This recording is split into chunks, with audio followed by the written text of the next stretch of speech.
Bonjour, comment créer des audiences personnalisées comportementales à l'aide de Google Tag Manager? C'est ce que nous allons voir dans cette vidéo. Je vais vous montrer les résultats et vous allez voir visuellement ce qui se passe en arrière-plan. C'est tout l'intérêt de Google Tag Manager et l'aperçu de l'espace de travail. Nous sommes sur Google Tag Manager. Je vais aller dans la partie balise pour vous montrer ce que j'ai installé. Nous avons le pixel, Facebook suivi de base, et celui de Google Analytics.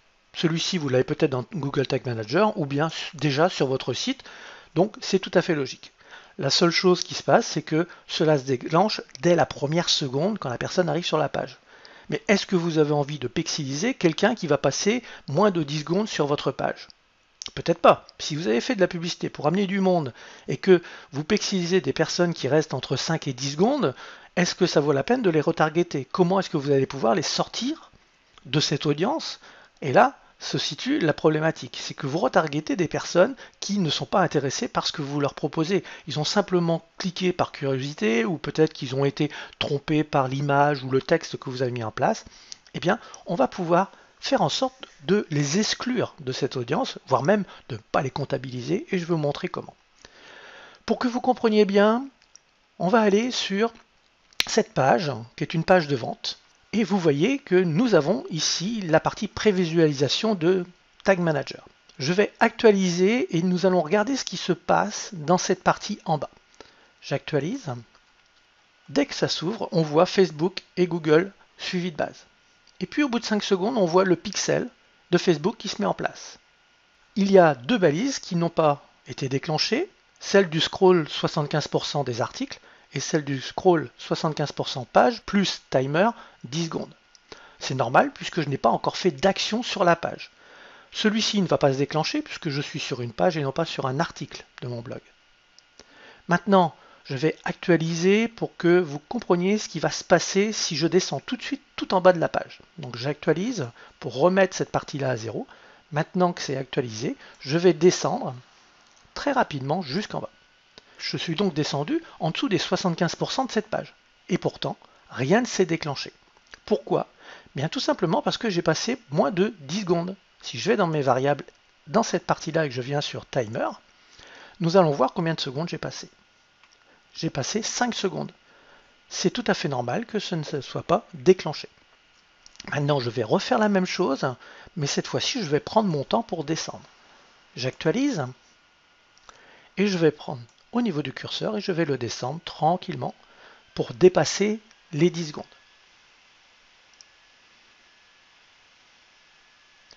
Voilà, j'ai dû dépasser les 10 secondes.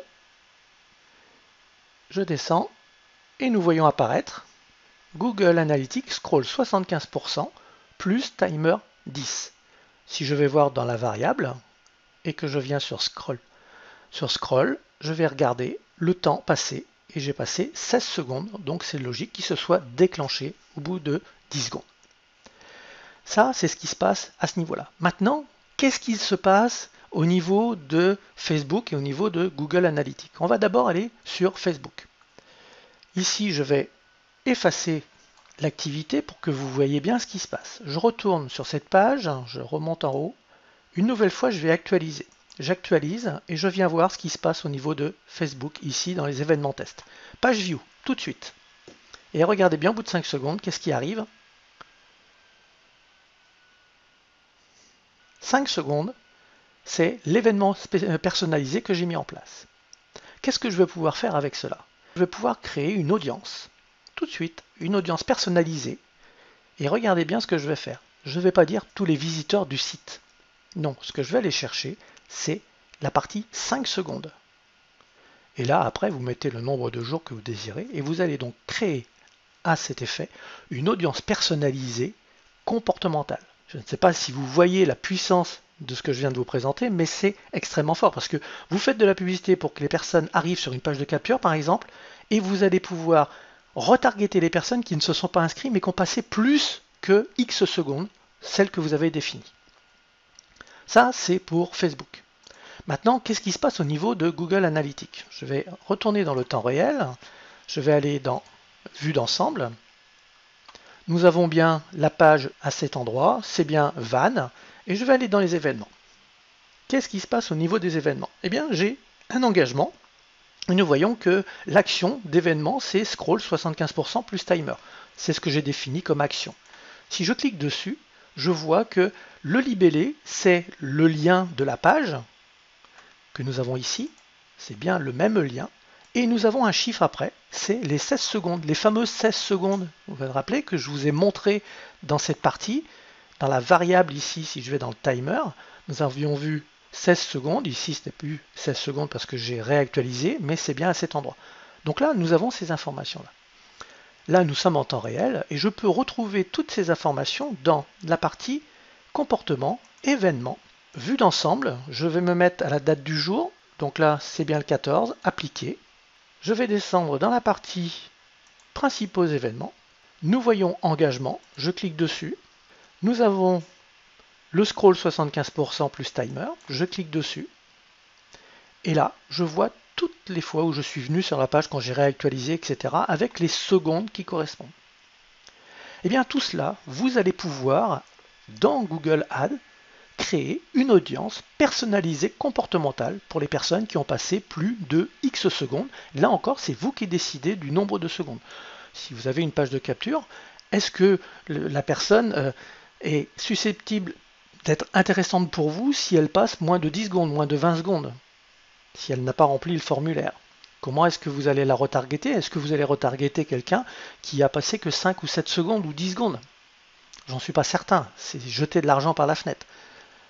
Avec cela, vous allez pouvoir retargeter les personnes qui sont restées un certain temps, qui ont eu une réflexion mais qui ne se sont pas inscrits. Et là, vous allez pouvoir revenir vers eux. Ce que je viens de vous présenter ici, c'est tout simplement ce qui se trouve actuellement dans la formation Google Tag Manager.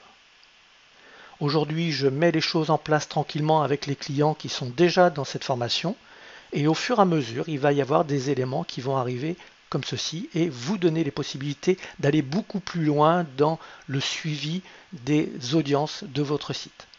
Si vous êtes intéressé par l'utilisation de Google Tag Manager, je vous invite à cliquer sur le lien qui se trouve dans la description. Vous allez vous retrouver sur une page de capture où je vous invite à laisser votre adresse mail en échange de 9 vidéos gratuites et vous allez mieux comprendre l'utilisation de Google Tag Manager. Cliquez sur le lien qui se trouve dans la description et on se retrouve de l'autre côté dans ces 9 vidéos et vous allez voir qu'il y a réellement un potentiel énorme dans ce que je vous présente. Excellente journée à vous et à très bientôt.